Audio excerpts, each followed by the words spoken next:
रस्म करें? हाँ, रस्म करें। वाह भाई, भाभी तो बहुत अच्छी है। ये लो बेटा अंगूठी पहनो। हाथ इधर करो बेटा। हेलो, क्या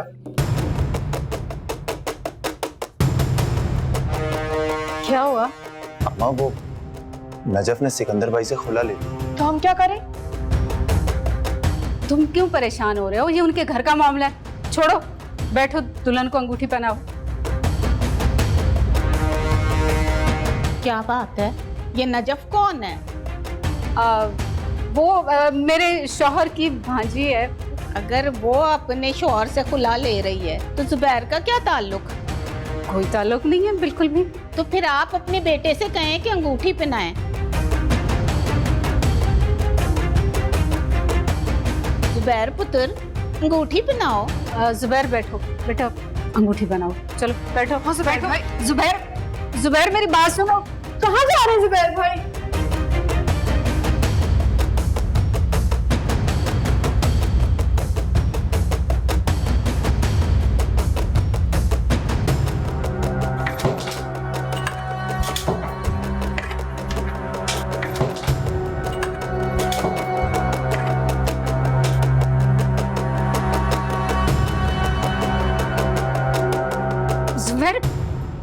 क्या हरकत थी ये? इस तरह क्यों चले आए हो तुम? अंगूठी क्यों नहीं पहनाई? ये लोग क्या सोचेंगे? नजफ सिकंदर भाई से खुला ले रही है, इतनी बड़ी बात हो गई, आपको इन लोगों की पड़ी? तुम्हारा होने वाला ससुराल है, नजफ कुछ भी करती फिरे, हमारा उससे कोई लेना देना नहीं है। अम्मा, जरा आप जुबैर भाई से ये तो पूछिए कि नहीं, ये इत्तला किसने दी है? समीना आंटी। इस औरत को सुकून नहीं है, क्यों हमें उल्टी सीधी खबरें देती है? खुद अपनी बेटी तो दी नहीं है, आ गई हमारी खुशियों को किरकिरा करने।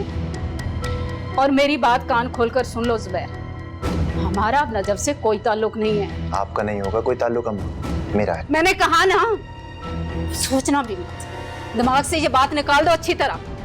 हमारा कोई लेना देना नहीं है उसे। चलो चलकर अंगूठी अम्मा, आप समझी नहीं है, नजफ की तलाक से जुबैर भाई को एक और उम्मीद हो गई है। कोई उम्मीद नहीं है। चल चल मेरे साथ में कहीं अंगूठी बनाओ। चलो आ जाओ। सिकंदर, ये क्या कर रहा? अपनी जिंदगी से निकाल रहा हूं उसे। नहीं बेटा, उसे तलाश करो।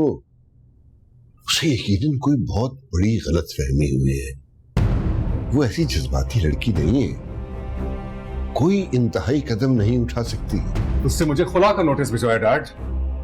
खुला का नोटिस, जानते हैं इस नोटिस का मतलब क्या है? इसका मतलब यह है डैड कि वो मुझे अपनी जिंदगी से निकालना चाहती है। उसने मशवरा नहीं किया मुझसे, उसने मुझे अपनी जिंदगी से निकल जाने का ऑर्डर जारी किया है। यू आर राइट डैड, आप बिल्कुल ठीक कहते थे। किसी भी इंसान को उसकी औकात से बढ़कर अहमियत नहीं देनी चाहिए। आओ बैठो बैठो।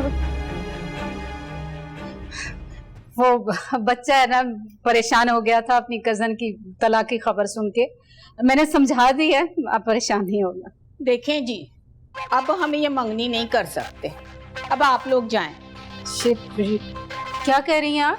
सही कह रही हूँ जी, जब आपका बेटा हैप्पी नहीं है और इसका दिल अपने कजन के साथ लगा हुआ है तो आपको यहाँ आना ही नहीं चाहिए था।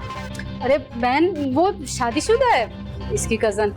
अब वो अपने मियाँ से अलहदा हो रही है। अलहदा हो या जहन्नम में जाए हमारी बला से, हमारा क्या लेना देना उससे। बेटा अंगूठी बनाओ। देखें जी, इससे आपका कोई ताल्लुक नहीं होगा, लेकिन आपके बेटे का ताल्लुक जरूर है। देखें इसका फेस, कहीं से हैप्पी लग रहा है? मंगनी का दूल्हा ऐसा होता है। चले सुमेरा पुत्र, अंदर चल। मेरी बेटा बात, जी, बात अंदर ले जाओ। सुने, ये आप क्या कर रही हैं? आप जाती हैं कि या फिर मैं?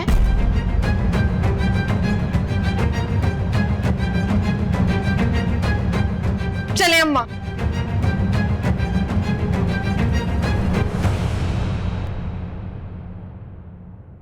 कैसी बातें कर रहे हो सिकंदर? जिस उसूल की वजह से मैंने अपनी जिंदगी बर्बाद कर दी, जिसके साथ इख्तलाफ की वजह से तुम मुझसे हमेशा लड़ते रहे, आज तुम खुद वही उसूल अपनाने जा रहे हो? हाँ डैड, मैं वो असूल अपनाने जा रहा हूं बिकॉज नजफ ने यह साबित कर दिया है कि आप हमेशा ठीक कहते थे। नहीं बेटा, गलत कहता था मैं।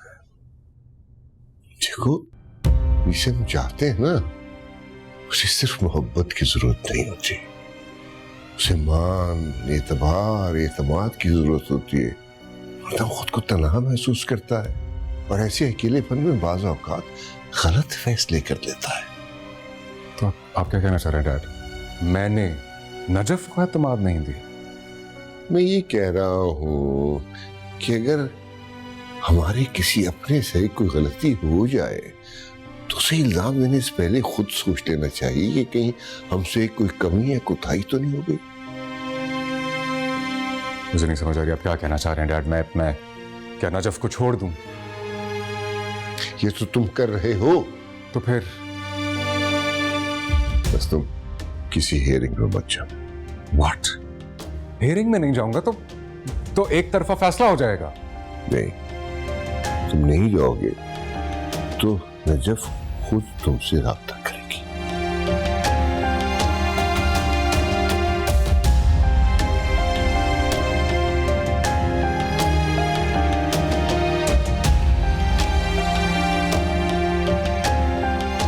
सिकंदर साहब के आज पेशी पे न आने से आपका काम आसान हो गया है और मुझे तो लगता है कि वो अदालत में आपको फेस नहीं कर सकते।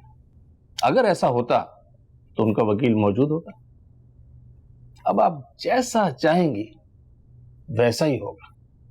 2-3 पेशी में फैसला आपके हक में आ जाए। ना किसी मसालत की जरूरत पड़ेगी, ना किसी गवाही की। ये केस तो बहुत ही आसान साबित हुआ है अदालत के लिए।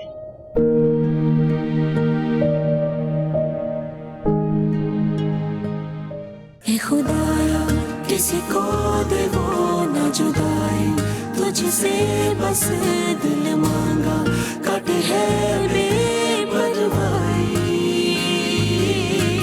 खुदाया किसी को दे वो न जुदाई, तुझसे बस दिल मांगा काटे है बेपरवाही। आपने मुझ पे तरस खाकर ये फैसला किया था ना? मैं तुम पर तरस क्यों खाऊंगा नजफ? तुमसे मोहब्बत करता हूं।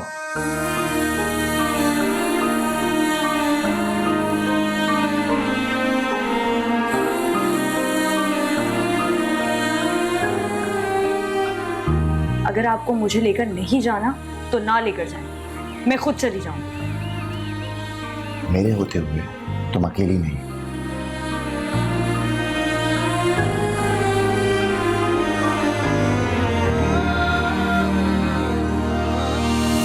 फासलों ने जोड़ा हमको, फासलों ने तोड़ा। हम नहीं मुड़ते, हमको फासलों ने मोड़ा।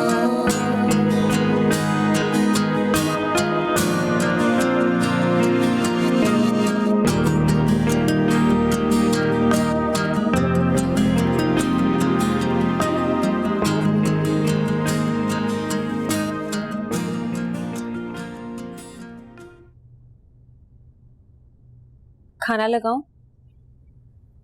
भूख नहीं है। पेशी का क्या बना? कुछ नहीं। कुछ नहीं? क्या सिकंदर ने कुछ नहीं कहा? आना तो दूर की बात है, उन्होंने वकील भी नहीं किया।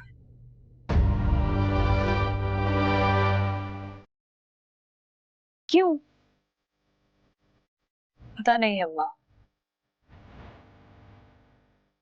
कि मुझे उनके ना आने से कोई फर्क नहीं पड़ता। सिकंदर अगर पेश नहीं हुआ तो तुम्हें कोई मसला नहीं होगा। फोटो ने 3 बार बुलाएगा, अगर वो नहीं आएंगे तो फैसला मेरे हाथ में हो जाएगा। फिर वही होगा जो मैं चाहती हूँ। उन्होंने तो मेरा काम आसान कर दिया।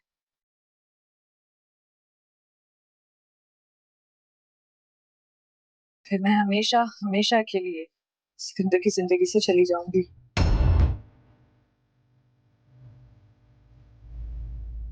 उस रिश्ते को खत्म ही कर दूंगी जो किसी के दिल में कांटे की तरह चुभता था। किसका नाम लूं? और फिर इसके बाद क्या? क्या मतलब? मेरा मतलब है कि तुम बाद में सिकंदर के बगैर कैसे रहोगी? जैसे गुड़िया और मानो आपके साथ रहते हैं।